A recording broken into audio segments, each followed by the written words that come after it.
Hello everybody, welcome back to my channel. तो हम आए हुए हैं जम्मू क्योंकि इनको पड़ी है विंटर वेकेशंस। मेरी देवरानी मेरे साथ में घूमने गई हुई है, तो हमने सोचा कि अब हम जम्मू आए हैं तो ब्रेक तो बनता है। तो ब्रेक लेने के लिए हम पहुंचे पत्नी टॉप हम जाएंगे उधमपुर के रास्ते से। तो जम्मू से जो पत्नी टॉप दूर है वो है 103 किलोमीटर की दूरी पे, जिसे पहुंचने में हमको लगते हैं मैक्स टू मैक्स 3 घंटे। लेकिन अगर ट्रैफिक जाम मिल जाए तो आप 5-6 घंटे लेके चलिए।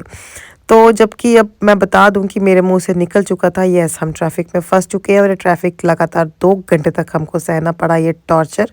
और फाइनली 2-2.5 घंटे के बाद हम पहुंचे अपने कॉटेज पे, जो कि था JKTDC का, जो कि आप ऑनलाइन जो है वो बुक करवा सकते हैं। तो हम पहुंचे अपने कॉटेज पे, तब जो है वो बर्फ़ पड़ी हुई थी लेकिन बर्फ़ अभी आ नहीं रही थी। तो हम जो कॉटेज पहुंचने के बाद हम वहाँ पे थोड़ा सामान अपना सेट किया। यहाँ मैं दिखाऊंगी आपको अपना कॉटेज। तो कॉटेज देखने के बाद आप जो है यहाँ पे मेस जो है वो इग्नोर कीजिएगा, क्योंकि अभी बहुत सामान हमने बस फेंका ही था। तो ये सब देखने चले गए बर्फ़। तो मैं दिखाऊंगी आपको अंदर से कॉटेज।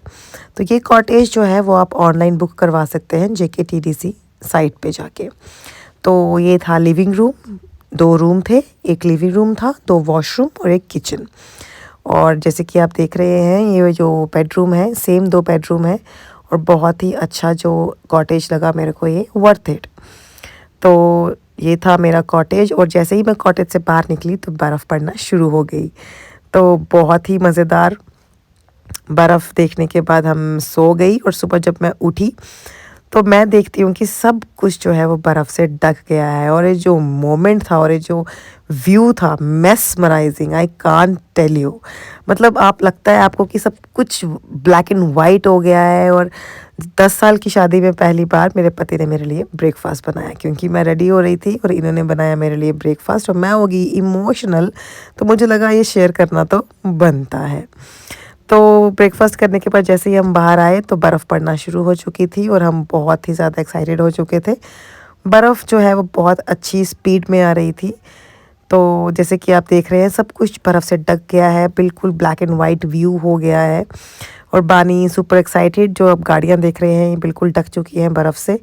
जो रात को जब हम आए थे यहाँ स्टेयर्स थी और बानी बहुत ही केयरफुल जो है वो स्टेयर्स से उतर रही है। यहाँ पे आपको बहुत ध्यान से उतरना होता है बर्फ़ में, अदरवाइज़ आप गिर भी सकते हैं और बहुत ज़ोर से चोट लग सकती है। तो बानी शुरू होती है अपनी बर्फ़ से खेलने के लिए और बानी जो है वो अभी बहुत एक्साइटेड है। यहाँ पे आप देख रहे हैं बर्फ़ ने कितना ज़्यादा खूबसूरत जो है वो सब जगह को बना दिया है। हर जगह जो बर्फ़ से ढक चुकी है, हर चीज़ बर्फ़ से ढक चुकी है। बहुत ही खूबसूरत व्यू और बर्फ़ क्या स्पीड में आ रही है। जैसे कि आप जान रहे हैं इस बार बारिशें यहाँ लेट हुई थी तो बर्फ़ जो है वो पूरी हिसाब देकर वापस आई है। तो अगर आपको पत्नी टॉप में बर्फ़ देखनी है तो आप दिसंबर टू फेब में आ सकते हैं। लेकिन अभी जो है था इस बारी जो दिसंबर जनवरी में बर्फ़ नहीं पड़ी, क्योंकि बारिशें भी नहीं हो रही थी। तो आज जो है इसने सारा हिसाब अपना क्लियर कर दिया और हम भी सही टाइम पे पहुंच ही गए थे। तो यहाँ से कॉटेज आप देख रहे हैं कितना खूबसूरत लग रहा है व्यू। और ये बानी के पापा बहुत ही केयरफुल सीढ़ियों से उतरते हुए, जो कि जिनको ठंड बहुत ज़्यादा लग रही थी और मेरे कहने पे ज़बरदस्ती बाहर आए। ये तो चादर में अंदर घुसे पड़े थे कि मैं बाहर नहीं आऊँगा। इनको बहुत जो बोलने के बाद ये फाइनली बाहर आए। अब देख रहे हैं कितना खूबसूरत व्यू इनको दिखा रही हूँ। ये देखिए हमारी गाड़ी की हालत, जो कि बर्फ़ से पूरी ढक चुकी है। और सबसे अच्छी बात है जो यहाँ पे गाड़ी है टाइम टू टाइम आके जो बर्फ़ हटा देती है, लेकिन मुझे खासा पसंद नहीं आया, क्योंकि इसे करने के बाद जो स्लिप है वो बहुत ज़्यादा हो जाती है और गाड़ी चलाना बहुत टफ़ हो जाता है। तो नहीं करें तो भी फंसे, करें तो भी फंसे। तो फ़िलहाल थैंक यू सो मच जिन्होंने बर्फ़ हटाई। तो जैसे कि मैं आप देख पा रहे हैं कि ये बर्फ़ कैसे हट रही है। और यहाँ पे सामने ही एक पार्क था, हम पार्क में अंदर जाएंगे, आ गए। और देखिए कितना खूबसूरत जो है वो व्यू दिख रहा है। और बर्फ़ जो है वो सुबह से बिल्कुल भी नहीं रुकी है। बर्फ़ अपनी चरम सीमा पे जो है वो आ रही है और ये व्यू जो बहुत खूबसूरत लग रहा है। ये सोचिए जितना आपको देखने में खूबसूरत लग रहा है और असल में अगर आप इसको फील करेंगे तो वो वाइब ही अलग है। तो यहाँ पे जब हम पहुँचते हैं तो गाना तो एक ही याद आता है, ये हँसी वादियाँ, ये खुला आसमां। ये जगह आज कश्मीर से कम नहीं लग रही थी। बर्फ़ जो है वो सुबह से बिल्कुल भी नहीं रुकी। बहुत इन्जॉय करने के बाद, बहुत ज़्यादा इन्जॉय करने के बाद वी हैव डिसाइडेड कि अब हमको निकलना चाहिए, क्योंकि बर्फ़ जो है वो रुक नहीं रही है और हम अगर लेट निकले तो हम टाइम पे पहुंच नहीं पाएंगे। तो हम टाइम 12:30 के करीब हम वहाँ से निकल चुके थे, क्योंकि हम बहुत जो बर्फ़ देख चुके थे, खेल चुके थे, बानी भी अब टायर्ड हो गई थी।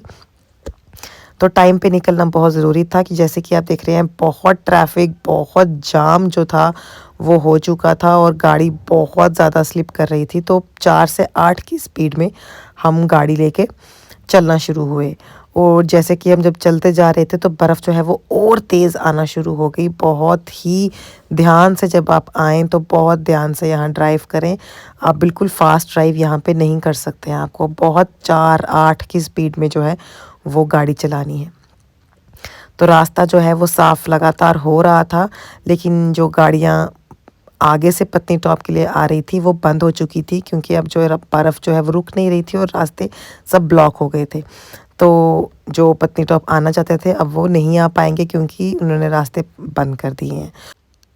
तो हम पहुँचे उसके बाद घर, और घर आके हमने की रेस्ट। Thanks for watching.